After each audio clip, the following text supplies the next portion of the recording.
وہ رات مجھے یاد آتی ہے کہ جب آپ ایک رات اٹھتے ہیں، اپنا جو بستر ہے اسے لپیٹتے ہیں اور آپ مدینہ کی گلیوں میں گشت کے لیے نکل جاتے ہیں۔ مدینہ سے باہر ایک آپ دیکھتے ہیں کہ ایک خیمہ لگا ہے اور اس میں ایک عورت ہے اور باہر ایک مرد ہے، اور مرد بڑا پریشان بیٹھا ہے۔ آپ اسے قریب جاتے ہیں، آپ اسے کہتے ہیں رات کے اس وقت میں تم باہر کیوں ہو؟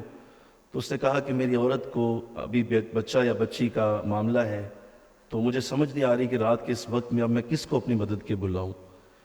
تو آپ نے فرمایا تم یہیں رکو۔ آپ گھر گئے، اپنی زوجہ حضرت کلثوم بنت علی رضی اللہ تعالیٰ عنہ کو ساتھ لیا اور واپس آئے اور جا کے عرض کی کہ تم دروازہ کھولو، ہم حاضر ہیں۔ آپ کی زوجہ اندر چلی گئیں۔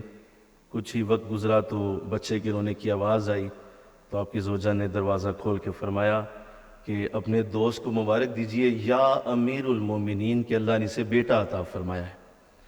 تو جب وہ یا امیر المومنین سنا تو وہ شخص جو ہے وہ خوف سے پیچھے ہٹنے لگا، تو آپ نے فرمایا کہ نہیں بھائی، مجھ سے ڈرو نہیں، میرے ساتھ آؤ۔ آپ گھر گئے، اس کے لیے کھانے کا انتظام کیا، بیوی کے لیے کھانے کا انتظام کیا، خود لا کے کھلایا پلایا، اور اس کو بھی جب دینے لگے تو وہ پھر پیچھے ہٹا کہ حضور آپ امیر المومنین ہیں، مجھے خدمت کا موقع دیں۔ تو فرمایا نہیں، تو ساری رات جاگتا رہا ہے، میرے ساتھ تھا، تو بھی کھانا کھا، میں بھی کھانا کھاتا ہوں۔ تو اس حد تک خدمت خلق کا جو جذبہ ہے وہ اللہ نے آپ کو عطا فرمایا کہ آپ راتوں کو اٹھ کے جس طرح خدمت خلق کا انداز اللہ نے آپ کو دیا۔